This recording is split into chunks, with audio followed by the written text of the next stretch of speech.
Now, before I watched all the Halloween sequels in prep for this series of reviews, I have seen the Rob Zombie movie earlier, because I talked about it a little bit in my review for the original Halloween, but there was a lot about this movie that I actually forgot, and now rewatching it, I'm starting to miss Busta Rhymes a lot. Yeah, never thought those words would ever come out of my mouth.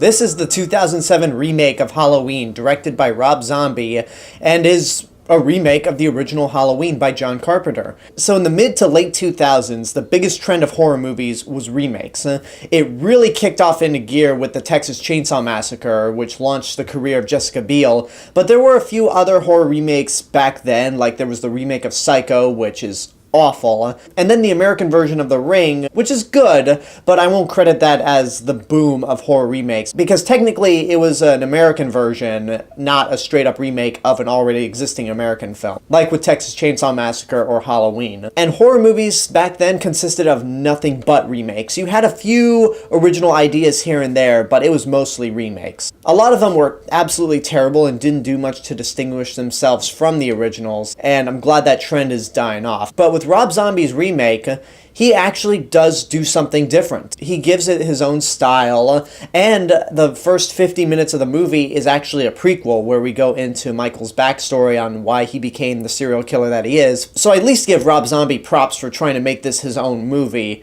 But at the same time, that's where a lot of the problems kick in. If you remember, with all the Halloween movies back then, except for Curse of Michael Myers, they never really gave a reason for why Michael Myers goes out and kills people. The only reason that you really need is that he's pure evil and there's something inside him that's deeply disturbing.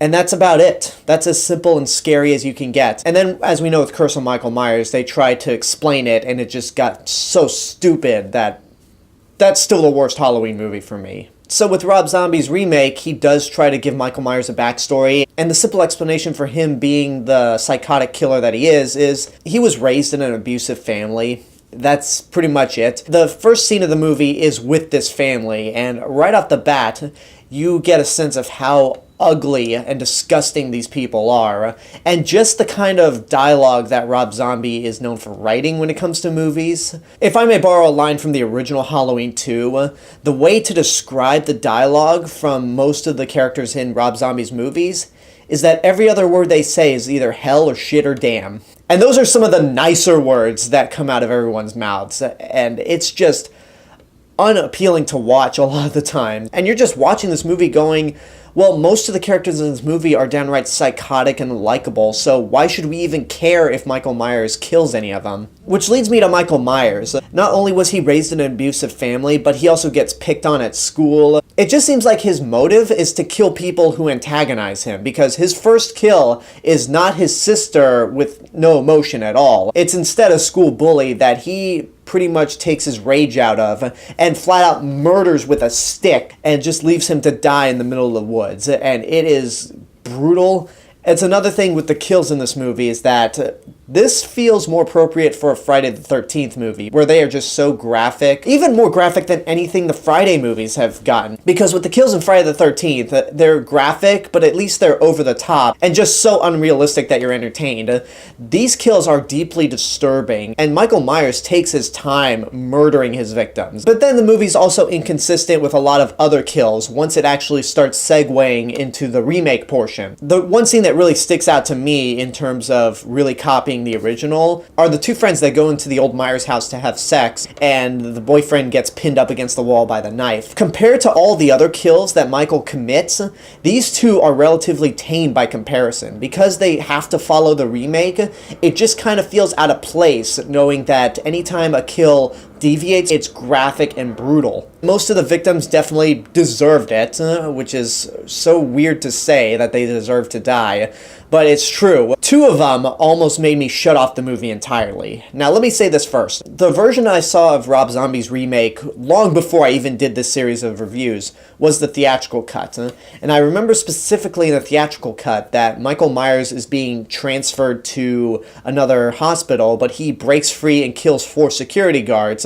That's how he originally escapes. But the only version that I have on Blu-ray is the director's cut, and it's in that version we get the two characters that are not only responsible for Michael Myers escaping, but really deserve to die. And I'm so pissed off they didn't die in a more graphic way. And it involves these two redneck security guards that are doing the night shift. They unlock one of the doors, take out one of the female inmates, go into Michael Myers' cell, and proceed to rape the female inmate, and I just was so disgusted, so turned off, that I wanted to stop the movie right there, because that is just downright offensive.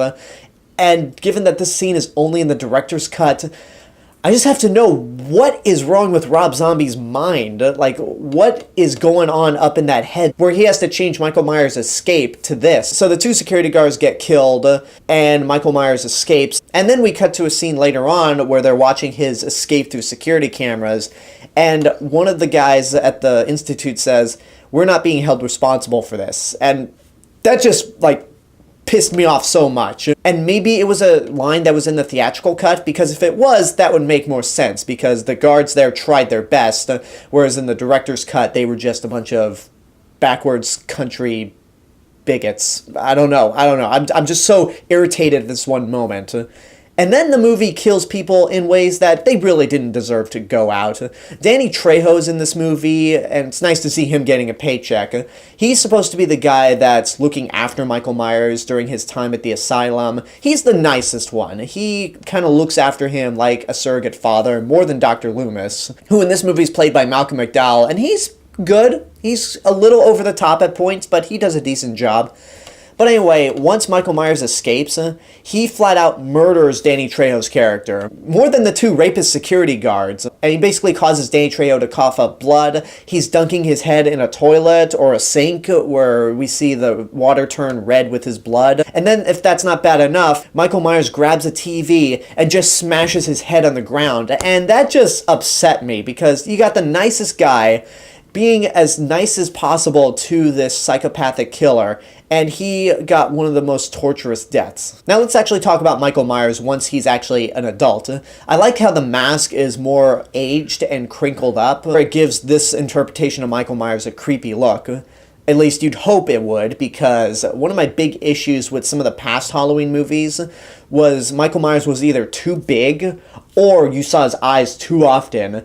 And in this version, we get the worst of both worlds. There are a few points in the movie where you don't see his eyes and that makes him scary, but most of the time you do see his eyes through the mask, and he's a big dude. He's not as bulky as he was in Halloween 4, but still, he's a tall guy. And again, the beauty of the original interpretation of Michael Myers is that he's an average built guy. He's not that big, but he's still evil. And it's just not effective, really. One last character I didn't mention is Laurie Strode, and she's played by Scout Taylor-Compton, and I really don't like what they did with Laurie this time around. I understand that this movie's trying to do things different from the original, so it just doesn't come across as stale, but I just don't like the way that they made Laurie as ditzy as her friends are, because she's now over hyper, she's goofy, she pretty much is interchangeable between her friends, unlike in the original Halloween where she was the nice girl, she was the quiet nerd, and it's somebody that you can latch onto,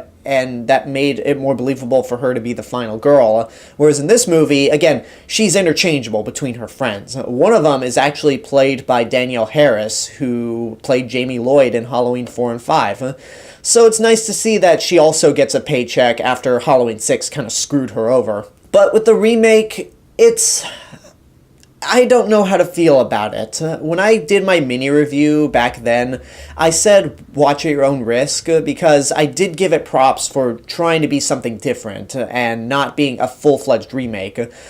But just rewatching it again, I had forgotten how disturbing this movie can be. And it just doesn't work from beginning to end.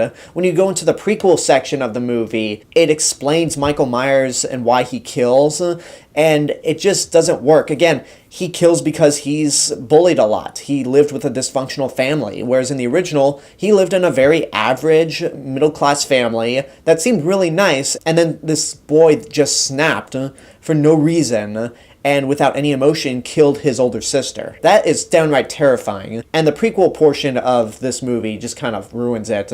And then with the remake portion, outside of being more violent with its kills and more graphic in terms of sex and nudity, it doesn't offer that much. It feels like Rob Zombie would have been more suited for a Friday the 13th film, not so much a Halloween film, because this just was not fun to watch. I made a joke about this early on, and as terrible as Halloween Resurrection is, I still find more enjoyment in that than this, because this is just downright disturbing, especially with that rape scene in the director's cut. I'm on the verge of telling this movie to go burn in hell, but the only thing that's keeping me from doing it is that it's not in continuity with the original Halloween. It's a remake, and unlike the producer's cut of Curse of Michael Myers, it doesn't break any mythology because it's its own thing. But still, I don't see the appeal in this movie at all. Just don't waste your money whatsoever, especially since there are better Halloween movies out there, not just counting the original.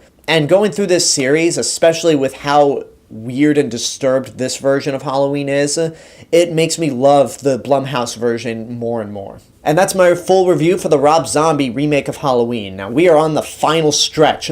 Got one more movie to go, and that's Rob Zombie's Halloween 2. So first, I want to hear what you guys have to say about the Rob Zombie remake. If you've seen it, what did you think? Did you find it so disturbing that you couldn't watch it? Or do you actually like it and give Rob Zombie props for trying something different? Let me know in the comments down below. And until next time, I hope you enjoyed this review. Don't forget to subscribe to the channel, give this video a like, and of course leave a comment. Don't forget to support my Patreon page, follow me on social media, and until next time, this is the Real Mr. Robinson telling you there is only one.